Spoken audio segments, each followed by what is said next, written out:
ख़ानदान मुस्तफ़ा, ख़ानदान मुस्तफ़ा, फैज़ान गौसे आज़म, फैज़ान मखदूम अशरफ, जश्न ईद मीलादुन नबी, नारे तकबीर, नारे रिसालत, नारे हैदरी। सुभान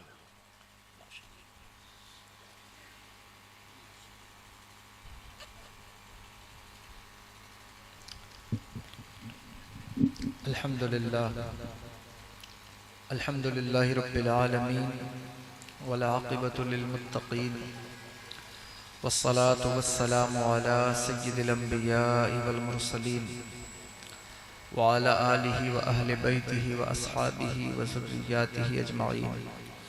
अम्मा बाद फ़अऊज़ु बिल्लाहि मिनश शैतानिर रजीम। बिस्मिल्लाहिर रहमानिर रहीम। अला इन्ना औलिया अल्लाहि ला खौफुन अलैहिम वला हुम यहज़नून अल्लज़ीना आमनू व कानू यत्तक़ून लहुमुल बुशरा फ़िल हयातिद दुनिया व फ़िल आखिरह ला तब्दील लिकलिमातिल्लाह ज़ालिका हुवल फ़ौज़ुल अज़ीम। सदक़ल्लाहुल अलीयुल अज़ीम व बल्लगना रसूलुहुन नबियुल अमीनुल करीम व नहनु अला ज़ालिका मिनश शाहिदीन व शाकिरीन वल्हम्दुलिल्लाहि रब्बिल आलमीन। व क़ाल अल्लाहु तबारक व तआला फ़ी शानि हबीबिहिल करीम इन्नल्लाहा व मलाइकतहु युसल्लूना अलन नबी या अय्युहल्लज़ीना आमनू सल्लु अलैहि व सल्लिमू तस्लीमा। अल्लाहुम्मा सल्लि अला अस्सलातु वस्सलामु अलैका या रसूलल्लाह, अस्सलातु वस्सलामु अलैका या नबी अल्लाह, अस्सलातु वस्सलामु अलैका या हबीब अल्लाह व अला आलिका व अस्हाबिका या नूर अल्लाह सल्लल्लाहु तआला अलैहि वसल्लम। मेंबर शरीफ पर जलवा फिराज जुमला उलमाए ज़वील एहतराम, इमाम मसाजिद, शुराए किराम और नक़ीब इजलास हज़रत मौलाना क़िस्मत सिकंदरपुरी साहब क़िबला, जुमला मुअज़्ज़ज़ सामईन व हाज़रीन और ख़वातीन इस्लामिया अज़ीज़ बच्चों, अस्सलामु अलैकुम व रहमतुल्लाहि तआला व बरकातुहू। अल्लाह रब्बुल इज़्ज़त का फ़ज़ल है, उसकी दी हुई तौफ़ीक़ से हम और आप रात के इस हिस्से में बाहम हाजिर हैं और उसके फ़ज़ल से कुछ सुनने सुनाने का मौका उसने अता फ़रमाया है।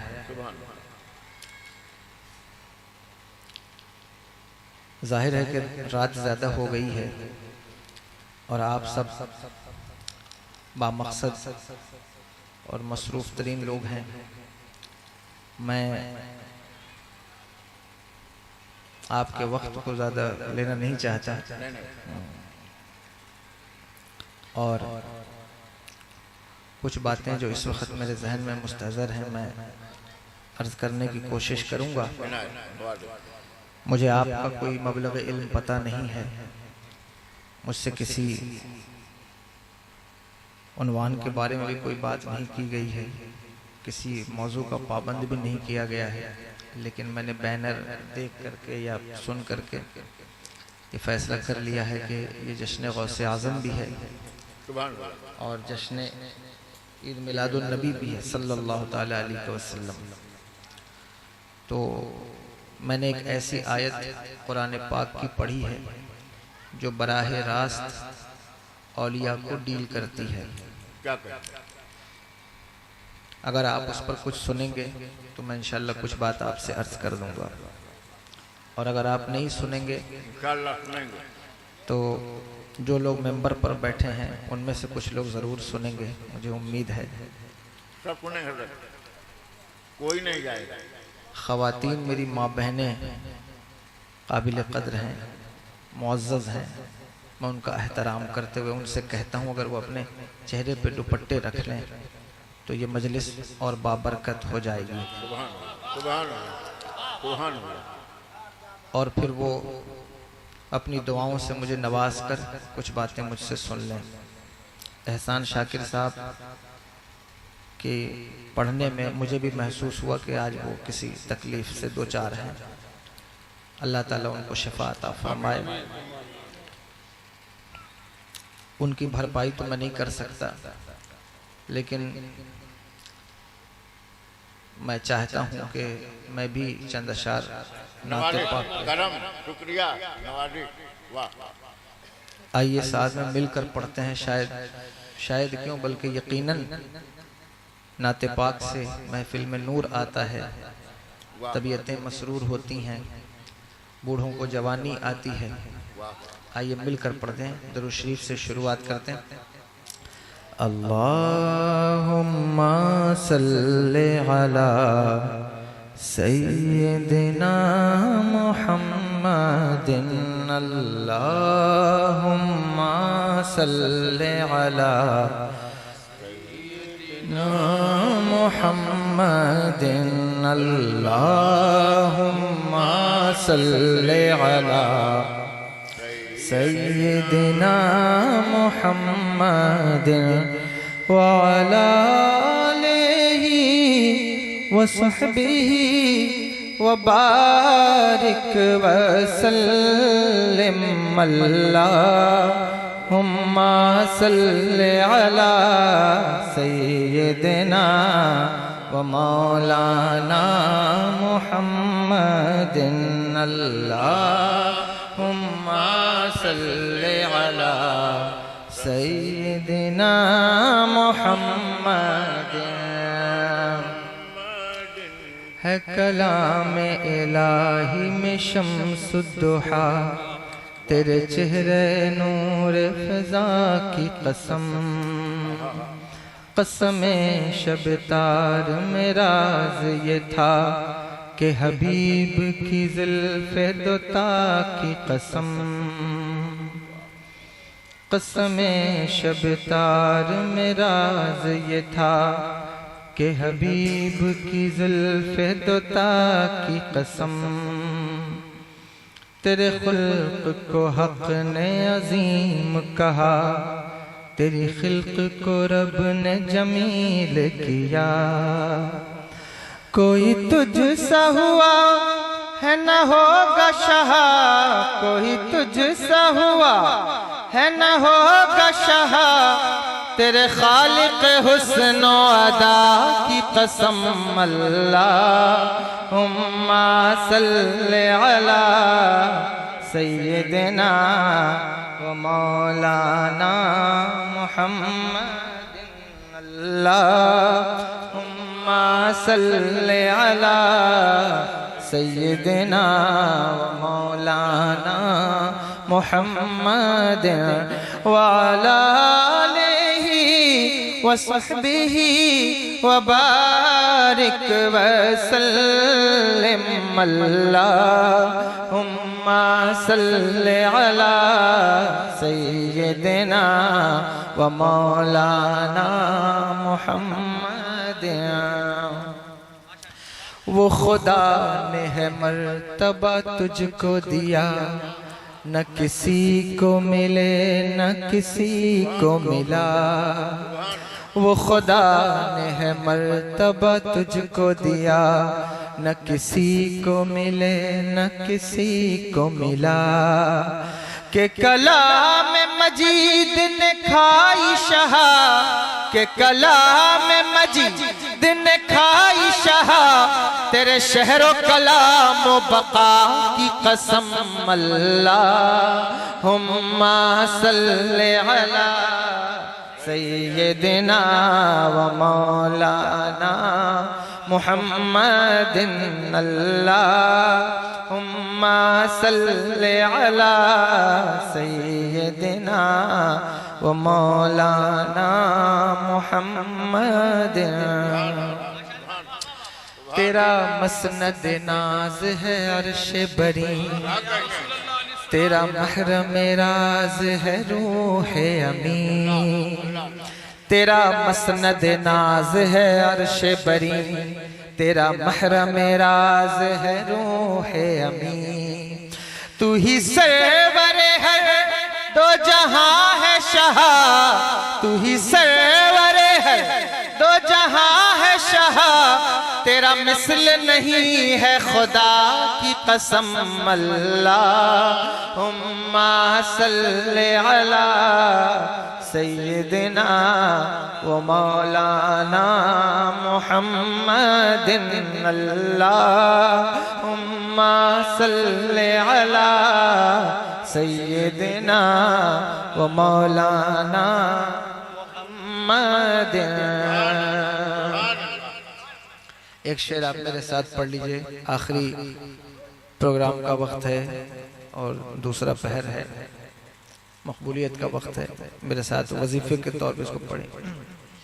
तू ही बंदों पे करता है लुत्फ अता, है तुझी पे भरोसा तुझी से दुआ।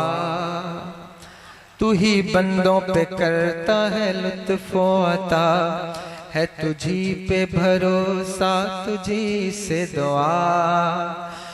मुझे जलवे पाक रसूल दिखा, मुझे जलवे पाक रसूल दिखा, मुझे जलवे पाक रसूल दिखा, तुझे अपने ही ज़ोला की कसम अल्लाहुम्मा सल्ली अला सय्यिदिना व मौलाना मुहम्मदिन अल्लाहुम्मा सल्ली अला सय्यिदिना व मौलाना मुहम्मदिन व अला आलिहि व सहबिहि व बारिक व सल्लिम अल्लाहुम्मा सल्ली अला सय्यिदिना व मौलाना मुहम्मदिन सल्ली अला सय्यिदिना व मौलाना मुहम्मदिन सल्लल्लाहु तआला अलैहि वसल्लम। आइए कुछ हिम्मत की जाए। इंसान को चाहिए कि वो जिससे मोहब्बत करता है उसके बारे में कोई जुस्तजू करे। नफरत का भी तकाजा है लगभग कि नफरत में भी इतनी जुस्तजू तो होती है कि ऐब तलाश। तो इसे मोहब्बत में हजरत बैठे हैं, उर्दू का लफ्ज भी मैं सुन रहा था कि इस्लाह फरमा रहे थे, इसलिए कभी ऐसा इंसान मेंबर पर मौजूद हो तो उस वक्त लफ्ज को बड़े सही तराजू में रख के बोलना चाहिए। लेकिन यह है कि इंसान को चाहिए कि जिससे मोहब्बत करता है उसके बारे में जाने। आपकी जबान में कहता हूं, जाने कि वो कौन है, उसका खानदानी बैकग्राउंड क्या है, उसकी जिंदगी के कारनामे क्या हैं। ये चीजें हैं जो इंसान को जा रहे हैं। तो उसको ये चाहिए। आप मोहब्बत करते हैं गौसे पाक से या नहीं करते हैं? ना करते हैं। अगर चचा आप इधर बैठ जाएं तो बड़ी मेहरबानी, ये मोहल्ला जो है वो दिखाई देने लगेगा। नहीं ठीक, यहाँ तक कोई बैठेगा कोई मसला नहीं, ये लोग दिखाई देने चाहिए। थोड़े से लोग हैं, मोहब्बत करते हैं या नहीं करते? करते हैं। तो जो मोहब्बत करता है उसे चाहिए कि वो अपने महबूब का नाम तो याद करे। चाहिए या नहीं चाहिए? अगर आपसे मैं पूछूं कि आप गौसे पाक से मोहब्बत करते हैं, आप बताइए कि हुजूर गौसे पाक किस सरजमीन पर पैदा हुए, आपको मालूम? मैं आपको शर्मिंदा नहीं करना चाहता, लेकिन बड़ी खूबसूरत महफिल है आपकी और चंद लोगों ने इसको अपने तौर पर मुनक्किद किया है। कुछ बातें आप सीख लें, इससे आपका भी फायदा हो। किस जगह पैदा हुए? कहाँ? बगदाद में। वो देखिए एक आदमी हिम्मत तो की कम से कम, जीलान में पैदा हुए। जीलान कहाँ है? ईरान में। जीलान जो है वो ये जो कैस्पियन सी है, इसको आप कहते हैं उर्दू में बहरे क़ज़वैन, या इसके मुख्तलिफ तलफ़्फ़ुज़ हैं। बहरे ख़िज़र भी इसको कहा जाता है। दुनिया का सबसे बड़ा पैक समंदर है, झील है, जिसका दायरा है लगभग 3,71,000 मुरब्बा किलोमीटर का समंदर है। यूरोप और एशिया में मुश्तरक है वो समंदर।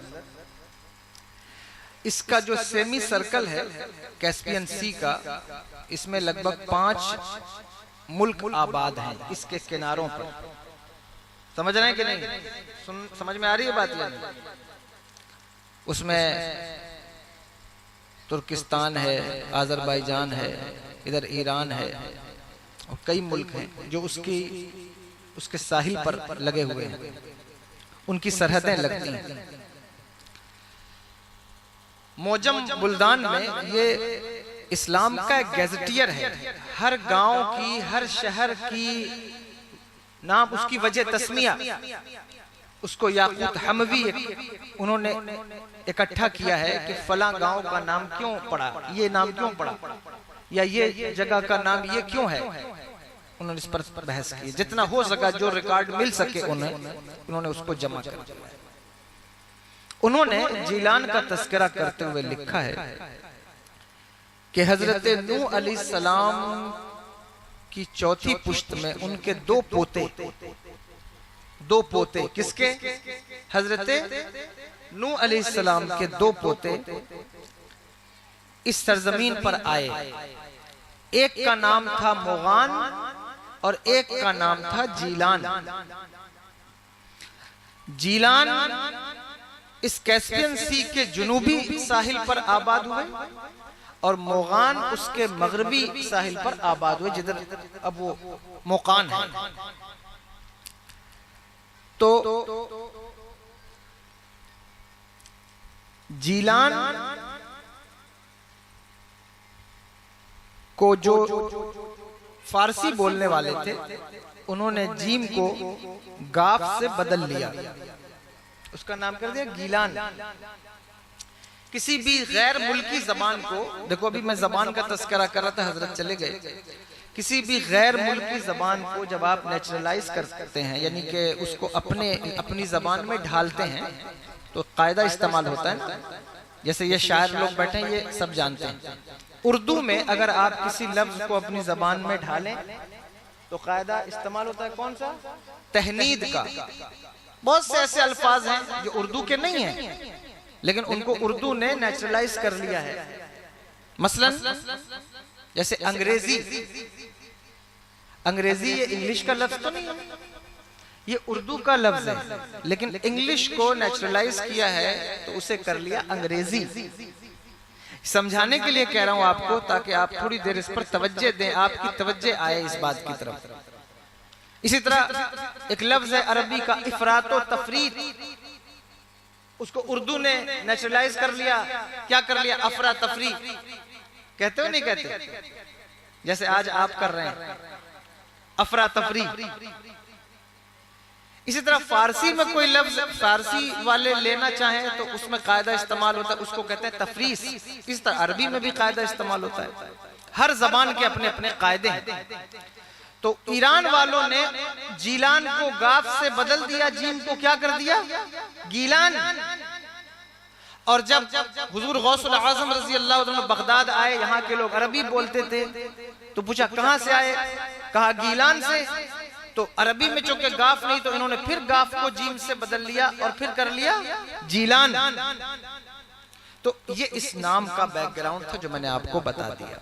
क्योंकि आपसे मैंने पूछा कहाँ पैदा हुए, आपने कहा बगदाद में, तो मैंने इसलिए इसको डिवाइड कर दिया कि आप जान जाएं कि हुजूर गौसुल आजम की जाए पैदाइश है जीलान, और जीलान आबाद है उस कैस्पियन सी का जो सेमी सर्कल है, उसके आगे फिर वो जीलान आबाद है। गौसे आजम रजी अल्लाह ताला अन्हु, आप बताइए कि किस तारीख को दुनिया में तशरीफ लाए? आप में से कोई बताए, अहले मेंबर में से कोई ना बताए। मालूम है किसी को कब तशरीफ लाए? यकुम रमजानुल मुबारक को, 1 रमजान को आपकी पैदाइश हुई। सुन रहे हैं बात या नहीं सुन रहे? आपसे ज्यादा माँ बहनें तवज्जो से सुन रही हैं, मुझे ऐसा लगता है। 1 रमजान को तशरीफ लाए, और जब तशरीफ लाए तो सहरी के बाद आपने फिर कुछ भी तनाउल नहीं फरमाया, यानी जो आपकी खुराक थी आपने नहीं ली, परहेज किया। लोगों में ये बात फैल गई कि अशराफ के यहाँ एक बच्चा पैदा हुआ है जो सहरी के बाद कुछ नहीं खाता, और दूसरे साल जब रमजान आया तो चांद का झगड़ा पड़ गया। आपके यहाँ झगड़ा होता है चांद का या नहीं होता? करते हो नहीं करते? होता है ना। अगर किसी गांव में किसी चीज का झगड़ा नहीं होता तो वहां चांद का झगड़ा जरूर होता होगा। इसलिए कि कुछ लोग चाहते हैं कि चांद 28 को ही निकल आए, रमजान का नहीं, ईद का। रमजान का, अच्छा रमजान के चांद में कभी नहीं झगड़ते लोग। 29 को हुआ नहीं हुआ किसी को कोई खबर नहीं,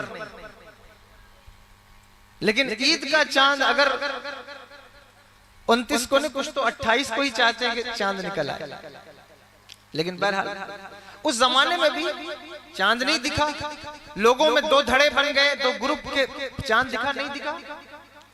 तो लोगों ने कहा कि अशराफ के यहाँ जो बच्चा पैदा हुआ वो उसने पिछले साल पूरा रोजा रखा, तो पता करो कि वो उसके सहरी के बाद कुछ खाया है या नहीं खाया है, क्योंकि उसको तो शहादत से कोई मतलब नहीं है, उसका कोई और ही सोर्स है जिसकी वजह से वो जान जाता है कि रमजान शुरू हो गया है। तो उस बच्चे के बारे में पता करो। पता किया, पता चला कि हजरत ने कुछ नहीं खाया, खुराक नहीं ली है, तो लोगों ने रोजा रख लिया। 2-4 दिन के बाद पता चला कि वाकई चांद हो गया हुआ था, लेकिन शहादत नहीं हो पाई, तो बाद में उन्हें पता चला। अब ये बात तो आपने सुनी है, हमेशा सुनी, लेकिन इस पर जो बात आपसे अर्ज करना चाहता हूं वो तवज्जो से सुन लीजिए, और माँ बहनें भी सुन लें। जब ये बात बयान की जाती सुन्नियों के स्टेज से, तो कुछ ऐसे लोग हैं जो कम इल्म है, नादान है, उनको इस बात का पता नहीं चलता कि ऐसा कैसे हो सकता है कि एक बच्चा पैदा होने के साथ ही कानून खुदा का पाबंद हो। ऐसा कैसे हो सकता है कि पैदा होने के साथ ही कानून खुदा का पाबंद हो जाए और रोजा रखने लगे? पैदा होते ही कुरान का हाफिज हो चंद पारों का? ऐसा कैसे हो सकता है? ये बात काबिल गौर है। अगर कोई इसे अहले सुन्नत वल जमात के अकीदे से न समझना चाहे तो इसे साइंस के एतबार से समझ ले, क्योंकि साइंस का दौर है। लोग कहते हैं कोई चीज हम उस वक्त कबूल करेंगे जब वो साइंस के एतबार से परफेक्ट हो, तो उसे माना जाएगा। यहाँ आप भी बैठे हैं, ये पुलिस महकमे के हजरात भी यहाँ बैठे हुए हैं, और भी लोग होंगे। मुझे नहीं मालूम किसका ताल्लुक किस मजहब से है, लेकिन साइंस का तो कोई मजहब नहीं है, इसलिए इस बात को तवज्जो से आप सुन सकते हैं। सुन रहे हैं या नहीं सुन रहे हैं?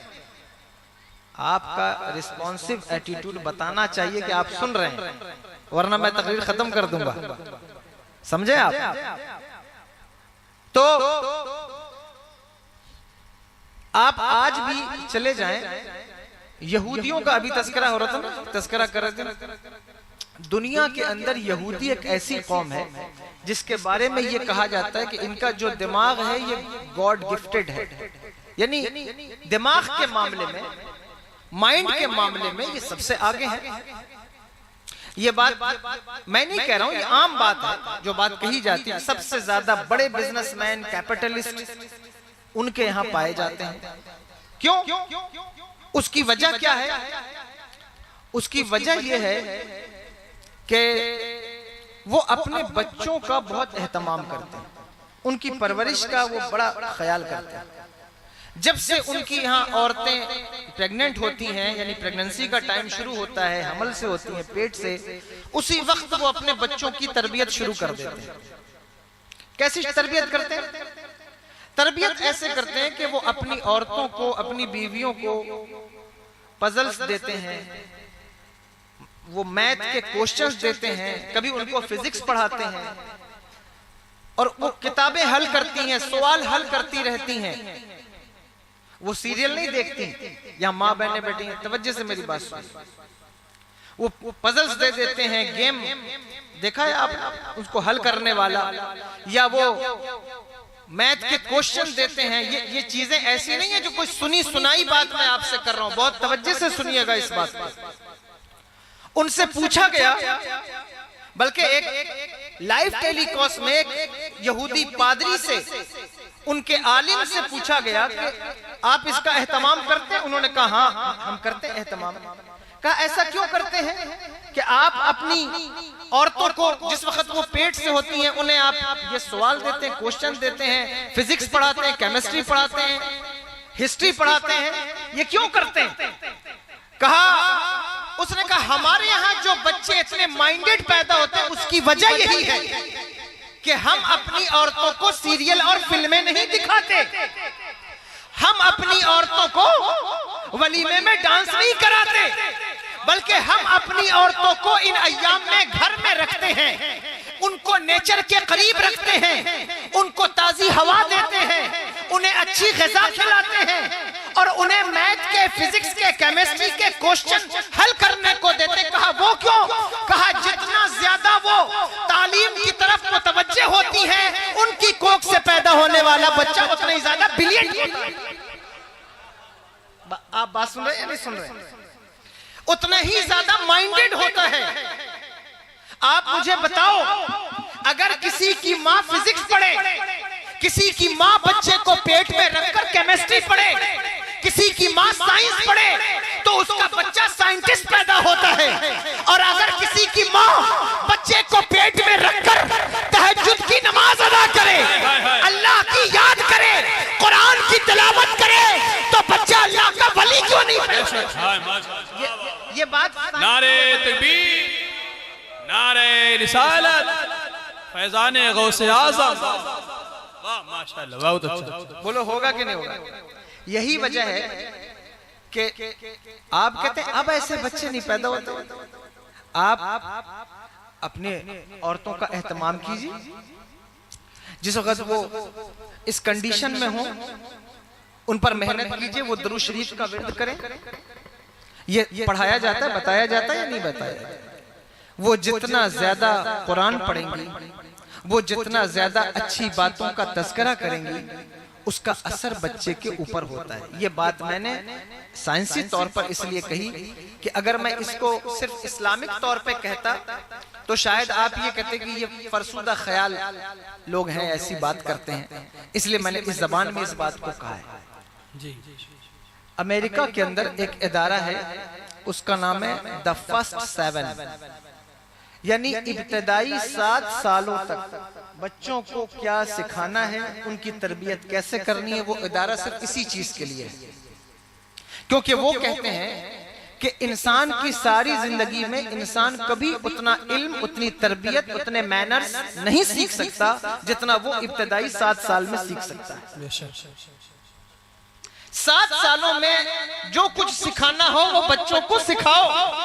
तुम 7 साल में क्या सिखाते हो? बच्चे कहने से नहीं सीखते। आप कहें बेटा गाली मत बको, तो वो गाली ऐसे नहीं सीखेगा। आप सुबह शाम गाली देते हो तो बच्चा तो ऑलरेडी गाली बकना सीख जाएगा। आप दिन रात जो है वो माँ बाप को घूर कर देखते हो, बच्चे की मेमोरी में वो चीज ऑटोमेटिक फीड हो जाएगी, बैठ जाएगी कि ये काम माँ बाप के साथ करना है। आपका बिहेवियर औरतों के साथ, बच्चियों के साथ, लड़कियों के साथ, माओं के साथ जैसा होगा, उनका बिहेवियर भी ऑटोमेटिक वैसा ही हो जाएगा। इसलिए कि वो आपके कहने से नहीं सीखेंगे, वो आपको देखकर सीखेंगे कि आप करते क्या हैं। वो आपको देखेंगे आपका तर्ज जिंदगी क्या है, आपके पहनने का अंदाज क्या है, आपके खाने का तरीका क्या है, बैठकर अदब से अल्लाह का शुक्र करके खाते हो या टहल टहल कर अकड़ अकड़ कर खाते हो। वो देखेंगे कि आप जो है वो दिन में 5 मरतबा मस्जिद जाते हो या जो है वो दिन में 10 मरतबा चाय खाने की दुकान पर बैठते हो। वो ये देखता है कि मेरी माँ शौहर का कितना एहतराम करती है। वो ये देखता है कि बात करने का तरीका क्या है। जो कुछ वो देखता है वही सीखता है। तो मुझे बताओ, अगर तुम्हारे गांव में पैदा होकर कोई बच्चा शराबी बने तुम्हें देखकर, अगर तुम्हारे गांव में कोई बच्चा जुआरी बने तुम्हें देखकर, तो मुझे बताओ जिसने अपने माँ बाप को अल्लाह की याद में रोते देखा होगा, जिसने अपने माँ बाप को लोगों के हक अदा करते देखा होगा, जिसने अपने माँ बाप को बड़ों का अदब और छोटों पर शफकत करते देखा होगा, तो वो नेक बनेगा या नहीं बनेगा? बेशक, अल्हम्दुलिल्लाह नेक ही बनेगा। इसलिए माँ बाप का अहम किरदार है बच्चों की परवरिश में। आप गौसे आजम का तस्करा हर साल सुनते हैं, लेकिन ये बात इसलिए कह रहा हूं कि आप इन चीजों को समझ। पहले लोग अच्छी चीजों के बारे में आगाही रखते थे और उन चीजों को सेलिब्रेट भी करते, लेकिन अब ये तरीका खत्म हो गया। अब उसकी जगह दूसरी चीजों ने ले ली है। जैसे आप बच्चों का बर्थडे सेलिब्रेट करते हैं नहीं करते? अब हर इंसान इसको फर्ज समझता है कि हमें अपने बच्चों का बर्थडे सेलिब्रेट करना है। मैं इस पर कोई बात नहीं कर रहा, लेकिन आपसे ये पूछता हूं कि आपने बच्चे को ये तो सिखाया कि हर साल बेटा जिस दिन तुम्हारी पैदाइश का दिन आए उस दिन तुम उसको सेलिब्रेट करना, लेकिन अगर आपने इस्लाम को पढ़ा होता, बुजुर्गों का जिक्र आप कर रहे हैं, आपने सीखा होता, तो आप ये चीज जानते कि बुजुर्गों के यहाँ सेलिब्रेशन के दिन कौन से हैं।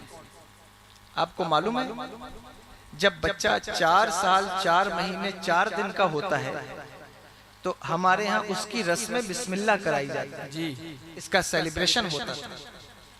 और रस्म बिस्मिल्लाह क्या चीज है? आप कहेंगे ये 4 साल 4 महीना 4 दिन की कैद क्यों लगाई है? मुसलमानों उसके पीछे का बैकग्राउंड जानने की कोशिश किया करो कि अगर मुसलमानों में कोई चीज राइज है, कोई चीज दाखिल है, तो आप सीधे कहते ये बिदअत है। बिदअत कहने से पहले देखा करो कि वो बिदअत कौन सी कबील की है, उस बिदअत से फायदा कितना है, और वो बिदअत अच्छी है या बुरी है। ये वो बिदअत है जो कामयाब करेगी या वो बिदअत है जो गुमराह करेगी, इसको देखना जरूरी है। इसलिए मुसलमानों में जो तरीका ऊपर से चला आ रहा है, अगर मुसलमान उसे अच्छा समझते हैं तो ये हदीस पाक है ना, मा राहुल मुस्लिमूना हसनुन हसनन फहुवा इंदल्लाहि हसनुन। इस पर आप कलाम कर सकते हैं इस हदीस की असनाद पर बिलाशुबा, लेकिन अगर आप इसको हदीस ना भी माने तो आप बुजुर्गों का कौल होने से इनकार नहीं कर सकते। मुसलमानों के नजदीक जो चीज अच्छी है वो अल्लाह के नजदीक भी अच्छी है, और मुसलमानों के नजदीक जो चीज बुरी है वो चीज अल्लाह के नजदीक भी मज़मूम। ये तरीका चला आ रहा है। इसकी वजह क्या है? कभी किसी एक प्रोग्राम में मैं गया, वहां किसी ने मुझसे पूछा तो मैंने यूं ही जवाब दिया कि हो सकता है इसकी वजह ये हो कि जिस वक्त नुज़ूल कुरान शुरू हुआ उस वक्त नबी की शहजादी मलिका फिरदौसे बरी हजरत खातून जन्नत की उम्र 4 साल से कुछ ज्यादा थी। तो बुजुर्गों ने इस रिवायत पर अमल करते हुए कि सैयदा की तालीम जो कुरान के हवाले से शुरू हुई वो 4 साल के बाद शुरू हुई, तो हमारे बच्चों की रस्म बिस्मिल्लाह भी 4 साल के बाद शुरू करनी चाहिए। उन्होंने शुरुआत कर दी। ऐसा किया हो, मुमकिन है, ऐसा हो सकता है, और ये तहकीक का मौजू है। लेकिन जब रस्म बिस्मिल्लाह होती है वो उसमें क्या होता है कि किसी ऐसे आलिम को, किसी ऐसे इंसान को बुलाया जाता है जो बाफैज हो, बाकरामत हो, मुत्तकी हो, आलिम हो, और उससे अपने बच्चों की पढ़ाई की शुरुआत कराई जाती है, स्टार्टिंग कराई जाती है। समझे? ये बहुत अहम है। हर वली की तारीख में आप देखेंगे जिनके माँ बाप मौजूद रहे उन्होंने ये काम किया है। हजरत बाबा कुतुबुद्दीन बख्तियार काकी रहमतुल्लाह ताला अलैह के हवाले से मैंने पढ़ा है कि आपके वालिद गिरामी का विसाल बचपन में हो गया था और आपकी वालिदा ने आपको ओश जानते हो कहाँ है? ये उज़्बेकिस्तान के अंदर है। आपने वहां उनकी परवरिश की और जब आप 4 साल 4 महीने के हुए उन दिनों हुजूर गरीब नवाज रजी अल्लाह ताला अन्हु ओश तशरीफ लाए। तो जब तशरीफ लाए तो आपकी वालिदा ने अपने खादिम से कहा कि मेरा बेटा 4 साल 4 महीने से का हो गया है, तो अब मुझे पता चला है कि शेख मोइनुद्दीन चिश्ती रहमतुल्लाह ताला अलैह तशरीफ लाए, ले जाओ और इसकी रस्म बिस्मिल्लाह कराओ। तो जब वो खादिम ले करके आए हजरत के पास, तो हजरत ने हजरत बाबा कुतुब को देखकर फरमाया कि इनकी रस्म बिस्मिल्लाह हजरत काजी हमीदुद्दीन नागौरी कराएंगे। काजी हमीदुद्दीन नागौरी कराएंगे। सुन रहे हैं आप? बात नहीं सुन रहे हैं? काजी हमीदुद्दीन नागौरी कराएंगे। अब उस वक्त काजी हमीदुद्दीन नागौरी वहां तशरीफ फरमा नहीं थे, लेकिन 2-4 दिन के बाद या कुछ देर के बाद वो तशरीफ लाए और उन्होंने हुजूर कुतुबुद्दीन बख्तियार काकी रहमतुल्लाह ताला अलैह की बिस्मिल्लाह कराई, रस्म बिस्मिल्लाह। और जब रस्म बिस्मिल्लाह कराई तो कहा बेटा पढ़िए अलिफ। तो वो कहते कि मैं अलिफ नहीं पढ़ूंगा। कहा फिर क्या पढ़ेंगे? कहा मैं सीन पढ़ूंगा। कहा सीन क्यों पढ़ेंगे? शुरुआत तो अलिफ से होती है, आप सीन क्यों पढ़ेंगे? कहा इसलिए कि अलिफ से सीन तक मैं पढ़ चुका हूं, अब मुझे सुब्हानल्लज़ी असरा से शुरू कराइए। अल्लाहु अकबर कबीरा। तो माँ वलिया हो, माँ आलिमा हो, माँ कारिया हो, तो बेटे हाफिज़ कुरान पैदा हो। अब काजी हमीदुद्दीन नागौरी ने रस्म बिस्मिल्लाह का, इसका मतलब क्या कि हुजूर गरीब नवाज ने फरमाया कि इस बच्चे का जो फैज है तालीम का वो हजरत काजी हमीदुद्दीन नागौरी के पास है, वो रस्म बिस्मिल्लाह कराए। और सारी जिंदगी हजरत काजी हमीदुद्दीन नागौरी हजरत बाबा कुतुब के साथ रहे और अल्लाहु अकबर कबीरा उनके उस्ताद हैं, उस्ताद है हजरत कुतुबुद्दीन बख्तियार काकी के, लेकिन अल्लाहु अकबर कबीरा हजरत कुतुबुद्दीन बख्तियार काकी उनके मुर्शिद इजाजत है। और इतना अदब करते अपने शागिर्द हजरत कुतुबुद्दीन बख्तियार काकी का कि अपने बेटों से कहा था, मेरे बेटों जब मेरा इंतकाल हो जाए तो मुझे कुतुबुद्दीन बख्तियार काकी के पैताने उनके कदमों में दफनाना। बेटों ने कहा अब्बा आप उनके उस्ताद हैं, आपके तो उनके कदमों में दफनाना। कहा कि तुम नहीं जानते कि अल्लाह ने कुतुबुद्दीन बख्तियार काकी को क्या रुतबा अता फरमाया। कहा उनके कदमों में दफनाना। आज भी आप दिल्ली जाइए, अगर आप हजरत कुतुबुद्दीन बख्तियार काकी के आस्थाने पर गए, आप देखेंगे पैताने हजरत काजी हमीदुद्दीन नागौरी का मज़ार आस्थाना है। जो गली है उस गली में आप दाखिल होंगे हजरत कुतुबुद्दीन बख्तियार काकी रहमतुल्लाह ताला की बारगाह में जाने के लिए, तो पहले हजरत काजी हमीदुद्दीन नागौरी का आस्थाना पड़ता है। और जब बच्चों ने दफनाना चाहा पैताने, तो बच्चों ने सोचा कि उस्ताद हैं, मर्तबा बड़ा है, तो पैताने कैसे दफनाएं? तो ऐसा करते हैं कि थोड़ा ऊंचा करके, ऊंची टेकरी है उस पर दफना देते हैं। तो पैताने तो दफनाया, लेकिन ऊपर दफनाया। ख्वाब में आए और कहा मेरे बेटों तुमने मुझे कुतुबुद्दीन के सामने रुस्वा कर दिया है, मुझे ऊपर दफना दिया और कुतुबुद्दीन बख्तियार काकी नीचे दफनाए। अल्लाहु अकबर। ये मैं बता ही रहा हूँ कि आप अपने बच्चों की रस्म बिस्मिल्लाह, फिर आता है रोजा कुशाई, कभी कराए? रोजा कुशाई बच्चों की होती थी पहले, आपको पता नहीं मालूम है नहीं मालूम, हम लोग जब मदरसे में पढ़ते थे उस वक्त इक़रा बिस्मि रब्बिकल लज़ी खलक, ये सूरह जब शुरू होती थी तो उस वक्त एक फातिहा दिलाया जाता था, वो गेहूं की घुंगनी का फातिहा। आपको पता नहीं मालूम है या नहीं मालूम, लेकिन ये अमल किया जाता था। हो सकता है आज किसी से पूछे ये क्यों किया जाता था, आप कहें कि वो फरसूदा ख्याल लोग थे, लेकिन आपको इसकी अहमियत का अंदाजा नहीं है। उसकी वजह क्या है? कुरान पाक में इक़रा बिस्मि रब्बिकल लज़ी खलक का जो मकाम है वो क्या है कि सबसे पहले मेरे नबी के ऊपर जो कलिमात नाजिल हुए हैं वो यही कलिमात हैं। इसलिए जब बच्चा वहां तक पहुंचता था, माँ बाप कहते थे ये वहां तक पहुंचा है, अब जो है वो शुक्राने के लिए कोई फातिहा पेश किया जाए। उसे बच्चों को इसकी अहमियत का पता चलता था। लेकिन ये सेलिब्रेशन खत्म हो गए हैं। अब सेलिब्रेशन क्या है?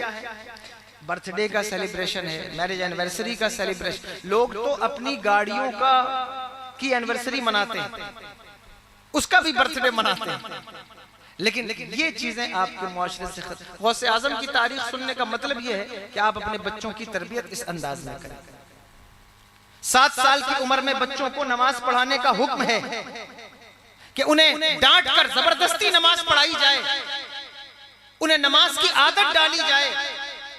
क्यों डाली जाए आदत? इसलिए कि बुरी चीजों की आदत तो डालना नहीं होता, अच्छी चीजों की ही आदत डालनी होती है। बुरी चीजों की आदत खुद ब खुद लग जाती है।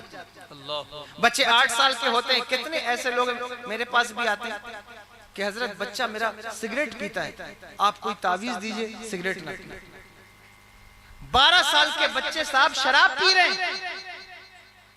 ये आदत किसने डाली है? आप कहें हमने तो नहीं डाली। बुरी चीजों की आदत कोई नहीं डालता, वो खुद ब खुद लग जाती है। कब? जब अच्छी चीजों की आदत ना डाली जाए।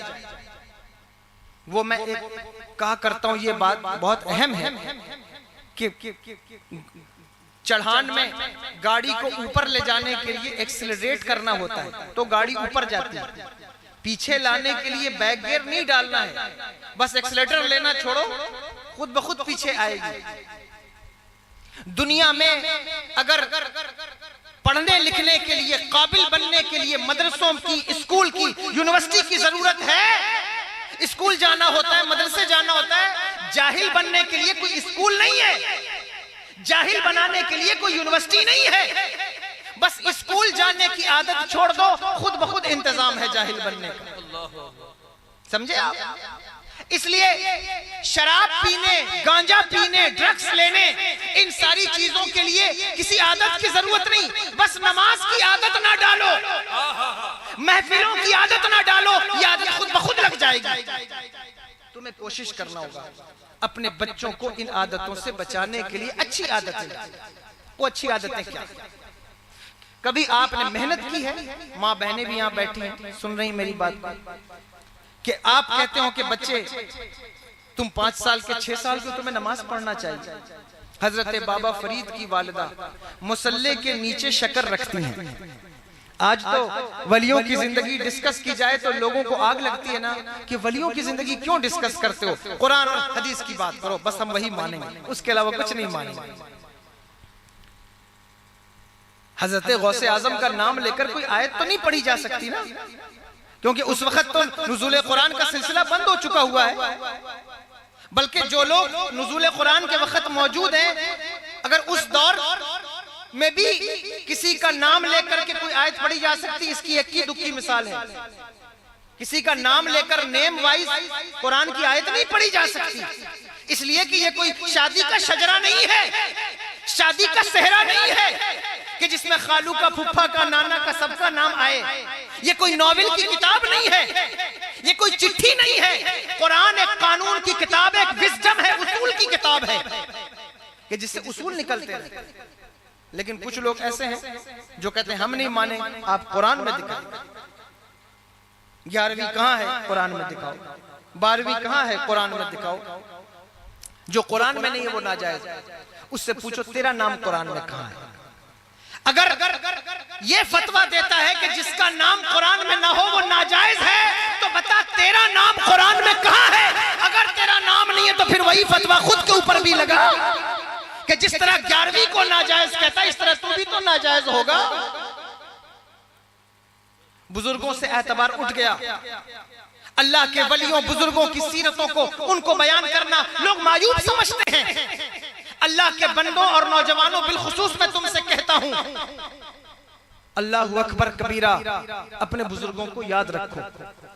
लफंगों के चक्कर में, सोशल मीडिया पर के प्लेटफॉर्म पर बैठे हुए आवारा, बेहुदा और जाहिलों के चक्कर में अपने पाकीज़ा बुजुर्गों की इज्जतों की चादर न उतारो।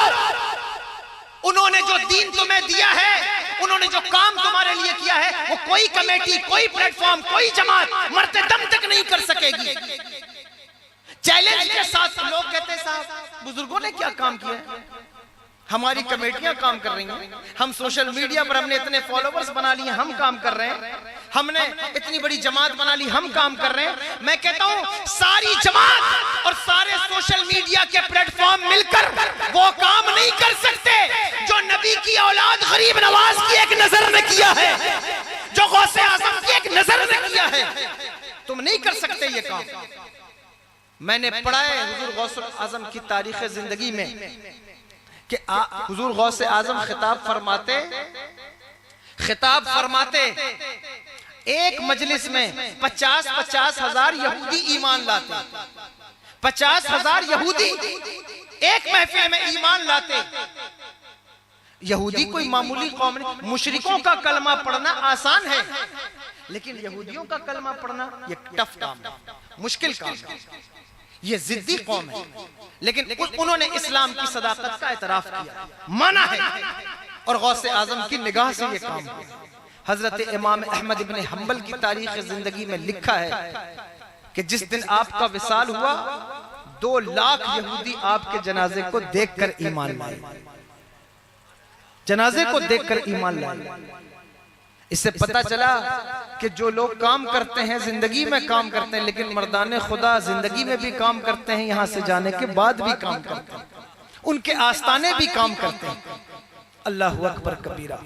लेकिन उन बुजुर्गों की शख्सियतों को मुजमैल करने की कोशिश की जा रही है, क्योंकि वक्त भी नहीं है, माहौल भी नहीं है, इसलिए मैं इस पर कोई बात नहीं करना चाहता। लेकिन चंद कीमती बातें थी जो मैं आपसे कर रहा हूं कि आप अपने बुजुर्गों की तारीख को याद करो।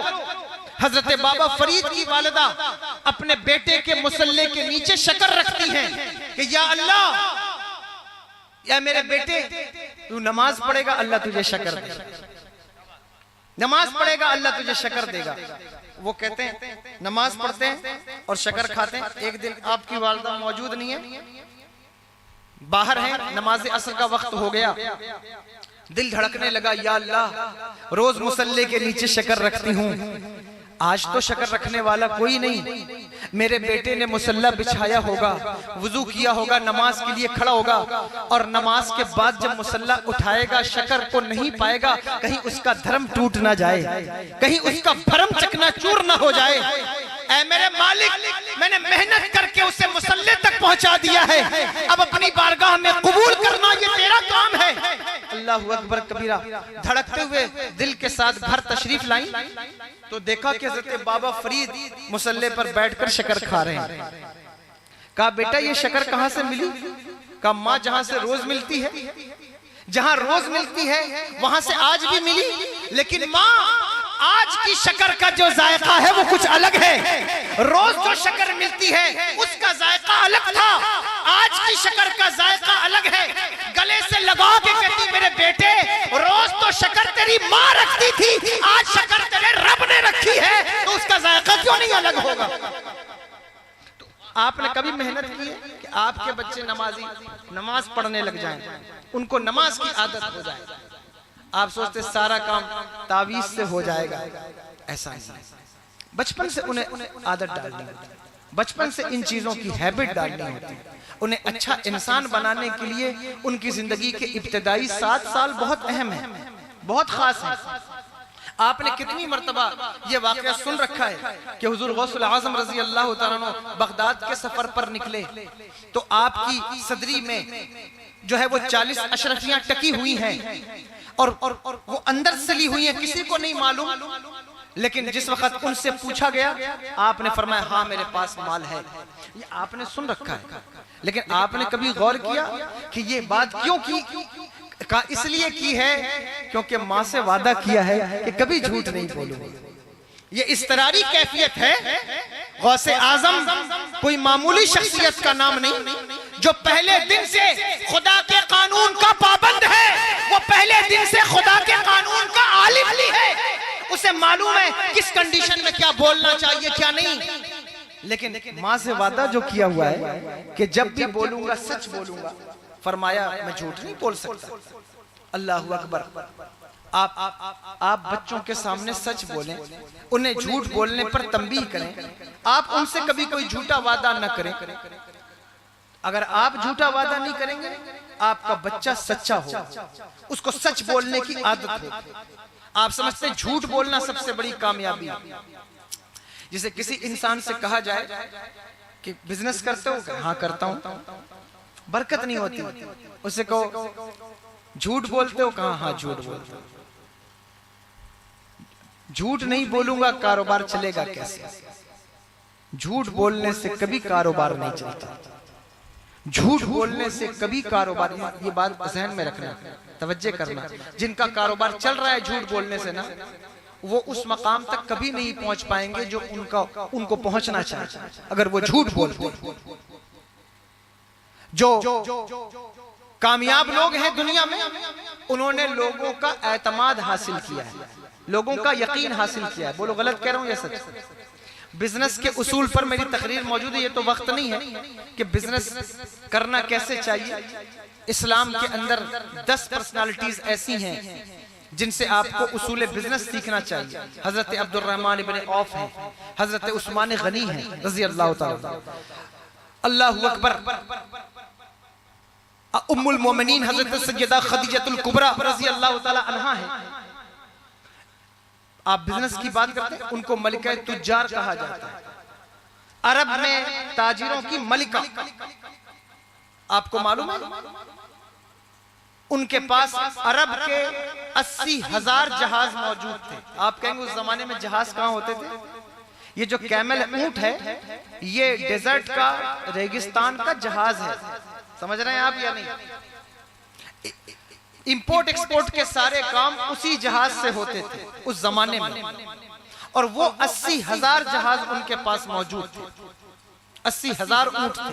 आज किसी के पास एक शिप हो, पानी का जहाज, आप समझ सकते हैं वो कितना अमीर आदमी होगा। लेकिन हजरत अब्दुर्रहमान इब्न औफ, उनके पास 80,000 रेगिस्तान के जहाज मौजूद हैं।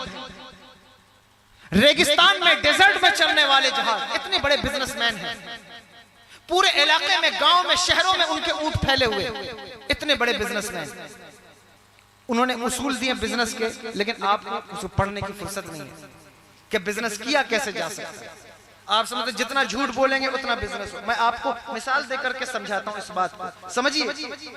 आप मुझे बताइए, आप दिल्ली कभी गए हैं? दिल्ली गए हैं? जामा मस्जिद गए हैं? जामा मस्जिद के सामने मीना बाजार है, देखा है आपने या नहीं देखा? देखा है? मीना बाजार ऐसी जगह है कि जिस वक्त आप वहां कोई सामान आपसे, आप पूछे कितने का दोगे, वो कहता है साहब 10,000 का। आप उससे बार्गेनिंग कीजिए, वो सामान आपको धीरे धीरे करते करते 110 रुपए में दे देगा। समझ रहे हैं आप बात को या नहीं? झूठ कह रहा हूं क्या मैं? ये सच्ची बात है। आप मीना बाजार चले जाइए, वो जो भी बाजार है, और वहां आप किसी ब्रांडेड शोरूम से कोई जूता खरीद लीजिए, स्केचर का, एडिडास का, या मैं किसी कंपनी का ब्रांड एम्बेसडर नहीं हूं, लेकिन आपको समझाने के लिए कह रहा हूं। किसी कंपनी की जो ब्रांडेड कंपनियां हैं, उसका एक जूता खरीद लीजिए, और वो एक जूता जो 10,000 का मिलता है या 15,000 का मिलता है, आप खरीद लें और ले जाकर मीना बाजार में ठेला लगा लें, और ठेला लगाकर खड़े हो जाएं कि ये स्केचर का शूज है 15,000 का। मैं आपको गारंटी से कहता हूं कयामत आएगी, आपसे कोई जूता नहीं खरीदेगा 15,000 का। बोलो खरीदेगा? कभी नहीं खरीदेगा। लेकिन उसी मीना बाजार में जो 100 रुपए का जूता है, उसको आप उठा लें और उठा करके आप किसी स्केचर के, एडिडास के किसी शोरूम में चले जाएं और उसे शो पीस में रख दें और उस पर प्राइस लिख दें। उस 100 रुपए के जूते की प्राइस 3,000, 5,000 लिख दें। आप देखेंगे 1 महीने, 2 महीने में वो जूता बिक जाएगा। बोलो गलत कह रहा हूं या सच कह रहा हूं? वजह है एतबार, वजह है एतमाद। लोगों को उस मीना बाजार में ठेला लगाने वालों पर एतबार नहीं है, लेकिन ये शोरूम, ये जो इनकी फ्रेंचाइजी है, इस पर एतबार है। पता चला बिजनेस का सबसे बड़ा उसूल है एतबार का होना, और दुनिया में किसी का एतबार उस वक्त तक नहीं बन सकता जब तक कि वो अपनी अपनी सदाकत के बारे में लोगों को मुतारिफ न कराने। अगर लोग एतबार कर गए कि ये बंदा झूठा नहीं है, अगर लोगों को तुम यकीन दिलाने में कामयाब हो गए कि तुम सच्चे हो, झूठे नहीं हो, तो तुमसे ज्यादा बिजनेस कोई नहीं कर सकता। और अगर लोगों से तुम्हारा एतबार खत्म हो गया तो तुम कितने ही ज्यादा पैसा लगाने वाले हो, बिजनेस में कभी कामयाब नहीं हो सकते। देखो ये एक उसूल मैंने यूं ही बताया। एक वाकया है, इस ज़िम्न में मुझे याद आ गया। एक अल्लाह के वली थे, उनकी बारगाह में एक शख्स पहुंचा। उसने आके कहा, हुजूर दुकान करता हूं, कारोबार करता हूं, बरकत पैसा आता है लेकिन बरकत नहीं होती। सुन रहे हैं या नहीं? कारोबार करता हूं लेकिन बरकत नहीं होती। आपने फरमाया, बेटा सही तोला करो। क्या कहा? सही तोला करो। उसने कहा ठीक है। वो चला गया। वलियों से मोहब्बत हो तो ऐसी हो कि सिर्फ उनका लंगर खाने के लिए मोहब्बत ना हो, बल्कि उनकी बात मानने की मोहब्बत हो, कि जो उन्होंने कहा है उसको मानना है। वो चला गया। उसने जाने के बाद दुकान पर तराजू रख दिया और लोगों से कहा, देखो मेरे पीर ने कहा है कि बेटा सही तोला करो, डंडी ना मारा करो। समझे? डंडी ना मारा करो। तो मैं नहीं तोलूंगा, जिसको सौदा लेना है वो खुद ही आए, खुद ही तोल ले, मैं नहीं तोलूंगा। इतना ईमानदार हुआ, उसने कहा खुद ही तोल लो, मैं नहीं तोलूंगा। जो भी आता वो खुद ही तोलता और जाकर 10 लोगों से कहता कि यार कैसा ईमानदार दुकानदार है कि खुद नहीं तोलता, ग्राहक से कहता है खुद तोल लो। अब उसकी इतनी शोहरत हुई कि लोग 10 दुकानें छोड़कर उसके यहाँ सौदा लेने आने लगे। इतनी बरकत हुई, इतनी बरकत हुई, उसने 2-4 वर्कर रख लिए। और बरकत हुई, उसने बाट सोने के बना लिए। किसके बनाए? सोने के बाट बना लिए। और जब सोने के बाट जानते हैं आप या नहीं, जिसे तोला जाता है, वो सोने का बनाया और बना करके वली की बारगाह में गया। कहा, हुजूर आपकी दुआ से, आपके करम से, आपके नुस्खे से अल्लाह ने बरकत दी है, तो मैं आपकी बारगाह में आ गया हूं। ये इतनी बरकत हुई कि मैंने सोने के बाट बना लिए। अल्लाह, बरकत नाम की भी कोई चीज होती है। इस दौर में लोग नहीं मानते कि बरकत भी कोई चीज है। लोग कहते बरकत क्या चीज है, बरकत क्या होती है। जिस वक्त हम कहते हैं दरूद शरीफ पढ़ो, इससे बरकत होती है, तो कुछ जाहिल कहते बरकत का क्या मतलब है। हजरत इब्राहिम बिन अदहम से किसी ने पूछा था कि हजरत बरकत और बेबरकती भी कोई चीज होती है? आपने फरमाया हाँ होती है। कहा कोई दलील दीजिए। आपने उस शख्स का हाथ पकड़ा और हाथ पकड़कर लेकर जंगल की तरफ आए जहां बकरियों का रेवड़ था। आपने कहा देखो ये बरकत है, इसे बरकत कहते हैं। कहा क्या मतलब? कहा बताओ बकरियां साल में कितने बच्चे देती हैं? उसने कहा 1 या 2। कहा 1 या 2 बच्चे देती हैं और जमाने से इन्हें काट के खाया जा रहा है। और कुर्बानी के मौके पर अगर इनका रेशियो देखा जाए तो आप अंदाजा नहीं कर सकते कि कितनी बकरियां कटती होंगी। फिर हज में चले जाएं तो कितने बकरे कटते होंगे। कहा एक जमाने से इन्हें काटा जा रहा है, खाया जा रहा है, लेकिन जिस शहर में जाओगे, जिस गांव में जाओगे, तुम्हें बकरियां चराने वाले मिल जाएंगे, बकरियों के बड़े बड़े रेवड़ मिल जाएंगे। अगर ये बरकत नहीं है तो फिर और क्या है? उसने कहा हुजूर बेबरकती क्या होती है? उन्होंने हाथ पकड़ा, कौम के कूड़ेदान पर आए। कहा देखो ये क्या है? कहा हुजूर ये कुत्ते हैं। कहा बताओ कुत्ते साल में कितने बच्चे देते हैं? उसने कहा 7-8 बच्चे देते। बोलो देते नहीं देते? 7-8 बच्चे। कहा कुत्तों को कोई खाता भी नहीं। 1-2 मुल्कों के लोगों की बात छोड़ दी जाए तो कोई खाता भी नहीं, और कुत्ते 7-8 बच्चे देते हैं। लेकिन अल्लाहु अकबर कबीरा, किसी शहर किसी गांव के अंदर तुम्हें कुत्तों का रेवड़ नहीं मिलेगा। कुत्ते फालतू घूमते तो मिल जाएंगे, लेकिन उनको चराने वाला बकरियों के जैसा कोई रेवड़ नजर नहीं आएगा। उसने कहा हजरत मैं मान गया कि बरकत भी कोई शय है, बेबरकती भी कोई शय है, लेकिन हाथ जोड़ के कहता हूं इसकी वजह भी बताइए कि बकरियों को इतनी बरकत क्यों मिली है और कुत्तों को इतनी बरकत बेबरकती क्यों मिली है। हजरत इब्राहिम बिन अदहम कहते हैं सुनो, बकरियों को बरकत इसलिए मिली है क्योंकि ये मगरिब के बाद सो जाती हैं, फजर से पहले बेदार हो जाती हैं। कुत्तों की बेबरकती ये है कि ये रात भर जागते हैं, फजर के वक्त सो जाते हैं, इसलिए इनको बरकत नहीं। तवज्जो है या नहीं? बकरियों को बरकत इसलिए क्योंकि वो सुबह में उठती हैं, और कुत्तों को बरकत इसलिए नहीं, इसलिए वो रात भर जागते, पूरे शहर में दौड़ेंगे लेकिन सुबह के वक्त सो जाएंगे। अल्लाह अकबर। नौजवानों तुमसे कहता हूं, जो रात भर मोबाइल चलाते हो, ये आदत छोड़, तुम्हारी उम्र से बरकत चली गई, उम्र से बरकत चली गई। 40 साल में तुम मर जाते हो। जाकर देखो कब्रिस्तान, तुम्हें मरने वालों की का जो रेशियो है ना, मेरे पास तो अब तो वक्त नहीं है, वरना मैं आपको इस पर बताता। इस वक्त आप पढ़े लिखी जमात से पूछ लें कि मरने वालों की जो मिनिमम उम्र है वो क्या है। आप यकीन करिए, मैं जो बात आपसे कह रहा हूं वो अपने दिल से नहीं कह रहा हूं, पढ़ के बात कर रहा हूं। 35 साल से 50 साल की उम्र के लोग सबसे ज्यादा मर रहे हैं। ये कोई मरने की उम्र है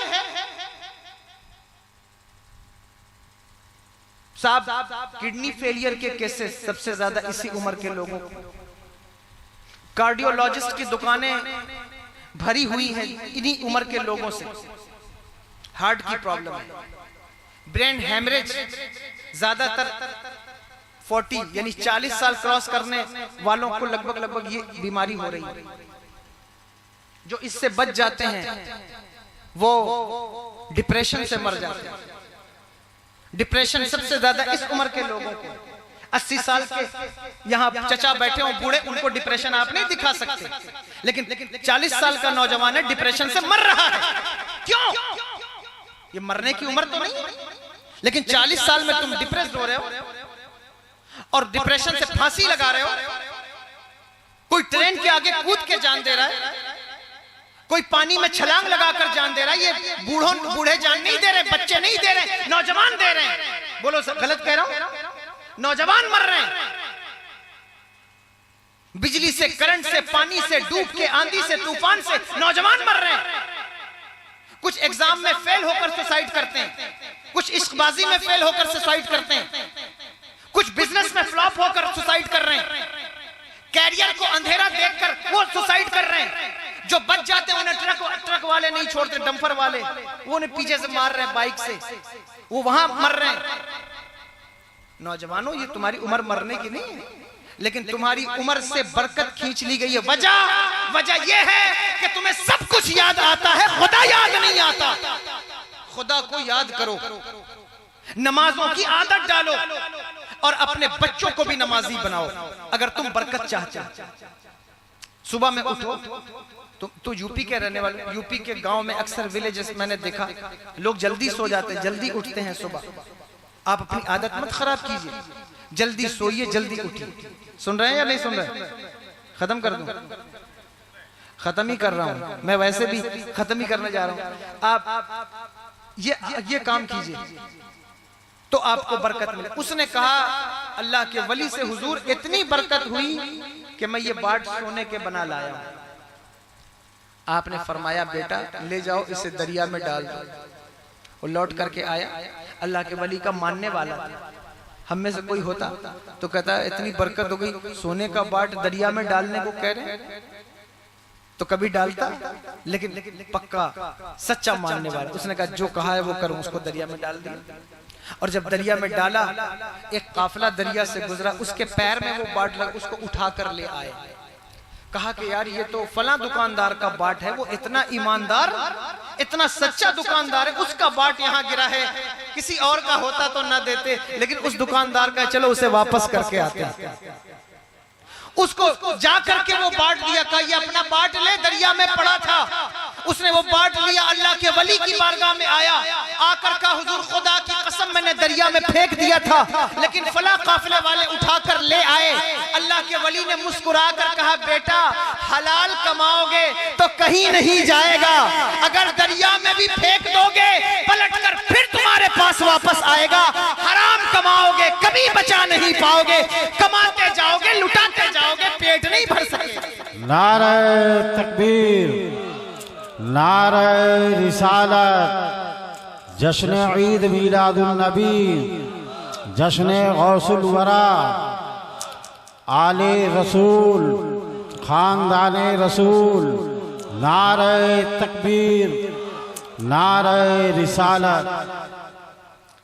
खैर मुझे नहीं लगता था मैं इतनी बात कर सकूं, मेरी आदत नहीं है, मैं इतना बड़ा खतीब नहीं हूँ। जिस जलसे में जाता हूँ शुरुआत में गुफ्तगू करता हूँ 11 से 12 तक, लेकिन जनाब मौलाना सलीम चिश्ती साहब बड़े मुखलिस आदमी हैं, अच्छे आदमी हैं, उनकी दावत पर मैं यहाँ आ गया।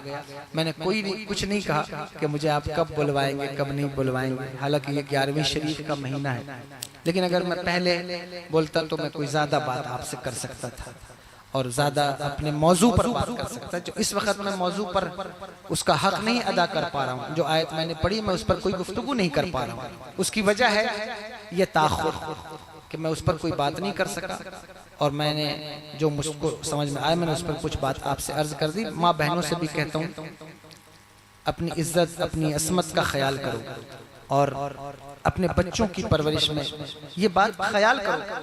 और नौजवानों से भी कहता हूँ, नौजवानों जब शादियां किया करो तो तुम क्या देखते हो कि लड़की प्रधान की होनी चाहिए जिससे जहेज अच्छा मिले, खूबसूरती देखते हो, अपने बच्चों के लिए अच्छी माएँ तलाश करो। देखो ये खास बात है, अगर तुम वाकई कुछ दीन के लिए करना चाहते हो, मुल्क के लिए कुछ करना चाहते हो, अपने बच्चों के लिए अच्छी माएँ तलाश करो। ये बुजुर्गों का तरीका है जो मैं तुमको बता रहा हूँ, वलियों का तरीका है, बल्कि पिछले जमाने के जो दाना लोग थे अक्लमंद उनका इमराउल कैस एक शायर गुजरा है, जितने लोग दरस निजामी पढ़ के हैं वो अच्छी तरह उससे वाकिफ है, इमराउल कैस से। किसी और शायर से वाकिफ हो ना वाकिफ, इमराउल कैस से वाकिफ होते लोग ज्यादातर तलबा। उसने जब शादी का इरादा किया तो शादी की, उसके बच्चे हुए। एक दिन उसने अपने बच्चों से कहा मेरे बच्चों तुम्हारे ऊपर मेरा एहसान है, तुम्हारे पैदा होने के बाद भी, तुम्हारे पैदा होने से पहले भी। उसके बच्चों ने कहा कि अब्बा पैदा होने के बाद आपका एहसान है ये बात समझ में आती है, लेकिन पैदा होने से पहले आपका एहसान है ये बात समझ में नहीं आती। उसने कहा बच्चों मैं एक शायर था, तबन जब मुझे शादी का इरादा हुआ तो मेरी तबा हुस्न की तरफ माइल होती थी कि मैं किसी हसीन औरत से शादी करूं, किसी खूबसूरत लड़की से शादी करूं, लेकिन मैंने किसी हसीन लड़की को तलाश नहीं किया, मैंने अपने लिए खूबसूरत बीवी नहीं तलाश की, बल्कि मैंने तुम्हारे लिए अच्छी माँ तलाश की है। इसलिए तुम भी अपने बच्चों के लिए अच्छी माँओं का इंतखाब करो। देखो मेरी बहनों, मैं आपसे कहता हूं बहुत अदब से, माएं इंसान की जिंदगी में जो इनकलाब ला सकती हैं वो दूसरा कोई नहीं ला सकता। आपको मैं कितने थॉट्स इस पर, नेपोलियन ने कहा था give me a good mother's I will give you a good nation and soldier. उसने कहा तुम मुझे अच्छी माएं प्रोवाइड कर दो, हम तुम्हें अच्छा नेशन और अच्छे सोल्जर प्रोवाइड कर देंगे। बगदाद में जो हमला हुआ है, तातारियों ने हमले किए, आपको मालूम है? बगदाद की तारीख अगर आपको ना पता हो, आप गौसे आजम का जिक्र सुन रहे हैं, ये भी तारीख है। जिस तरह बगदाद के लोगों को काटा गया, मारा गया, लाइब्रेरियां, मदरसे, यूनिवर्सिटियां जलाई गई, ये एक तारीख है। 11 दिन तक दरिया दजला लाल होकर खून से बहता रहा है। अल्लाहु अकबर कबीरा।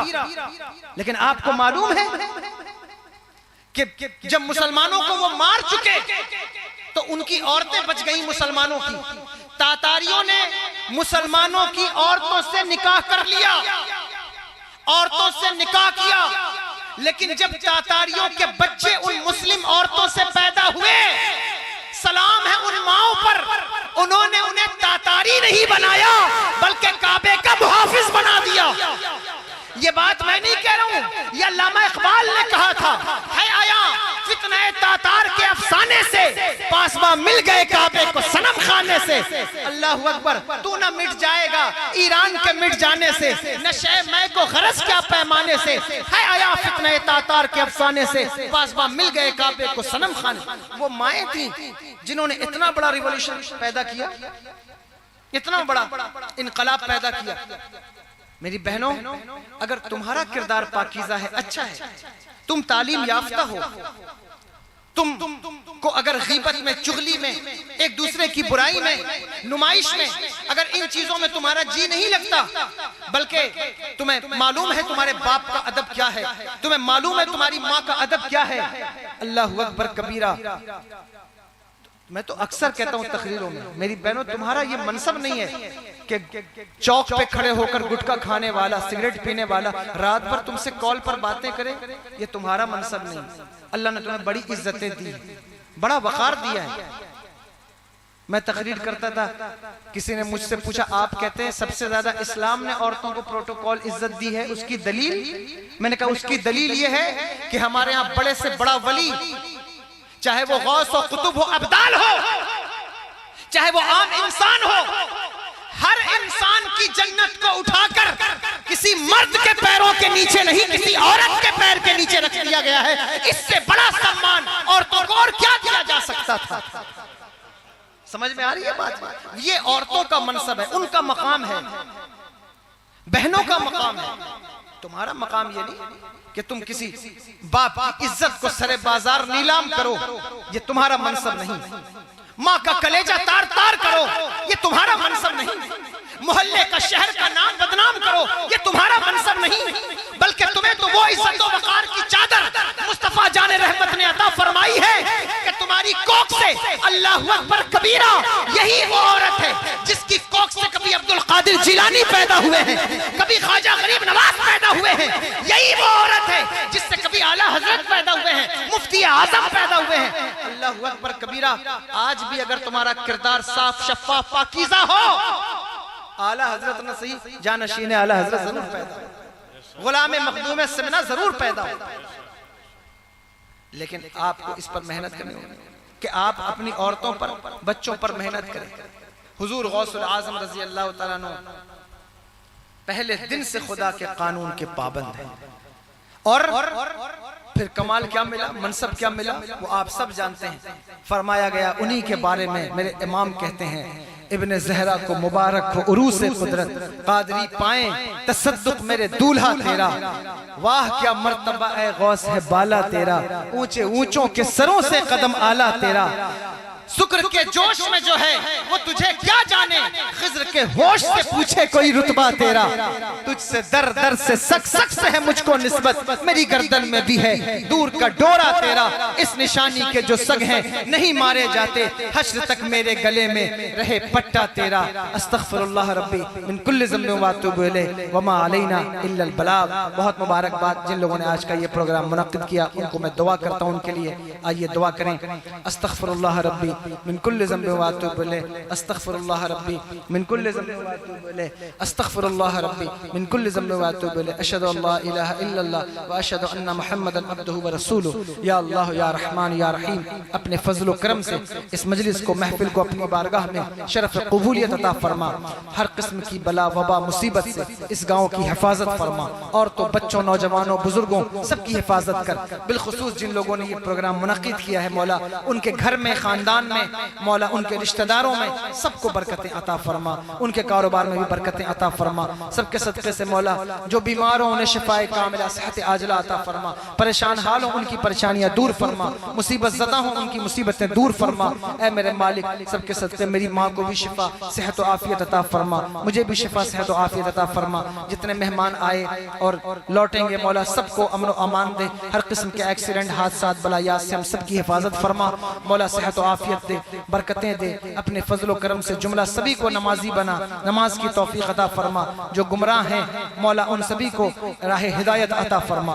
बेशक गौसे आजम के सदक़े में मेरे मालिक तो हम सब पर करम फरमा, हम पर रहम नाजिल फरमा, और हमें हर मुसीबत, बला से, वबा, मुसीबत, रंजो आलाम से बचा ले। अल्लाहुम्मा रब्बना आतिना फिद दुनिया हसना व फिल आखिरति हसना व क़िना अज़ाबन नार।